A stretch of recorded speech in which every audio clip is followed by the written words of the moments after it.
If you guys don't know what a DNR form is, I'm actually going to break it down in this video and also explain why it's so important to have this DNR on file if your resident is a DNR. What's up everyone? I hope you guys are all doing well. If you're new here, welcome to my channel. My name is Serge.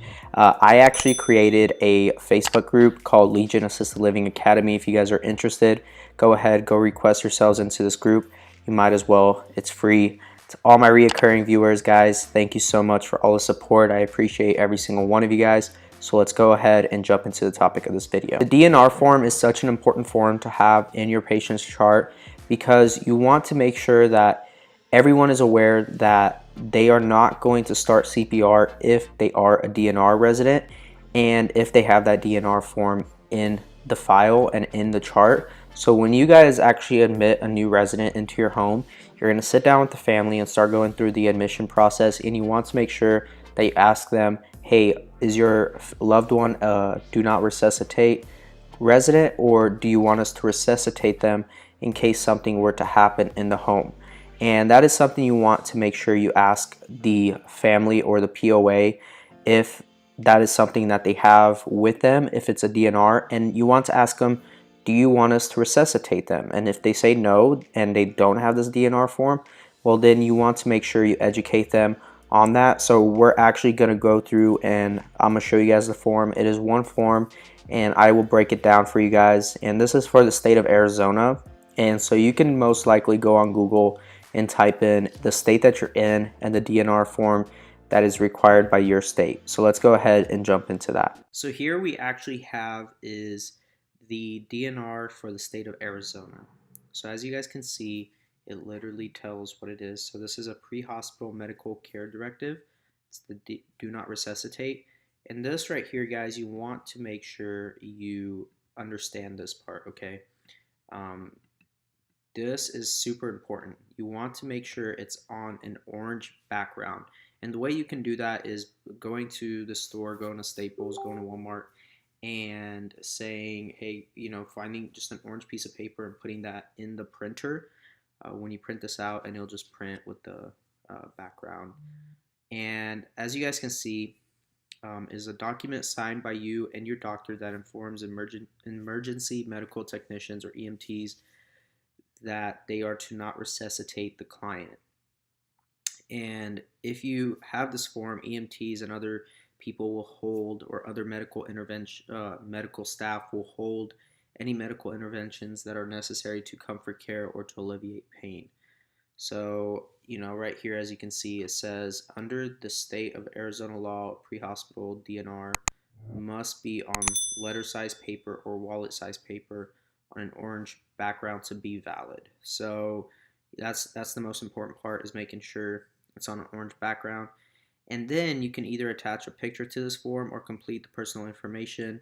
You must also complete the form and have it signed in front of a witness. And then also your healthcare provider and your witness must sign this form. So that is very important, guys, when you're doing this. You got to have this on an orange background, have a provider sign off on it, or the doctor, and then also having a witness. And then as you can see in step 1, my directive and my signature. This is in the event of a cardiac or respiratory arrest, I refuse any resuscitation measures including cardiac compression, endotracheal intubation, and other advanced airway management, artificial ventilation, defib, administration of cardiac or advanced cardiac life support, drugs, and related emergency medical procedures. So the patient will sign there, or the resident will sign there, or even the POA, and then the patient's printed name, and then the date, and then you move on through here. You put in the date of birth, the sex, the race, eye color, hair color. Also, like it's set up here, you can just attach a recent photograph. I always make sure I make a copy of their driver's license, which has their photograph on there. That works as well. You just need to make sure you send it with them. And then information about the doctor and hospice. So if they're on hospice, this is where they'll also put it in, and they'll have it filled out. And then the pre-hospital medical care directive, right here is the last page. This is where the doctor will sign, and then also this is where the witness will sign.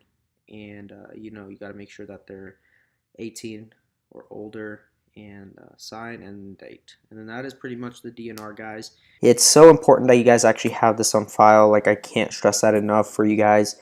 And you want to make sure you educate the family about this. You know, these residents are at a certain age at this point, and a lot of them are very fragile, right? And doing CPR can be really rough on them. It can actually just make them really uncomfortable, or even intubating them, it makes it really uncomfortable, and sometimes it's not worth it, you know. And I understand it's a loved one, but you guys are the ones that are ultimately supposed to educate the family on all this and making sure that they're okay with it, and making sure that they understand not only the pros of it but also the cons of it, you know. And and sometimes CPR doesn't work, you know. They end up not making it through CPR just because their body's not able to, you know. They're at a certain age and they're just not going to be able to recover. And it's literally one of those things that you just have to discuss with the family, and it's not always the easiest thing to talk with the family about, but it's also a very important part of doing the admission and making sure that they are educated about this, because you know, you never know when it may happen. It's not about if it's going to happen, it's about when it's going to happen. And you want to be prepared for that and have everything on file, and making sure that you guys are well aware of what to do when this actually goes down, with them actually passing out, with them actually, you know, not responding, if they're in any type of cardiac arrest or any type of respiratory arrest, right? So you guys want to make sure that you have all this on file, and it just makes it a lot easier, knowing that you guys can do this. And it is one form, and a lot of these things are just one form. It's nothing too complicated. It's pretty straightforward. As you guys saw, that was just one form that you got to have on an orange piece of paper that's signed off by a doctor and a witness. That is pretty much the DNR form, guys. If you made it all the way to the end, make sure you guys hit that like button. Also, make sure to hit that subscribe button. And if you haven't yet, go ahead, join that group. It's called Legion Assisted Living Academy. It's for free, like I mentioned in the beginning, so might as well go join it. So guys, thank you so much, and I will see you guys all in the next video. God bless. Peace.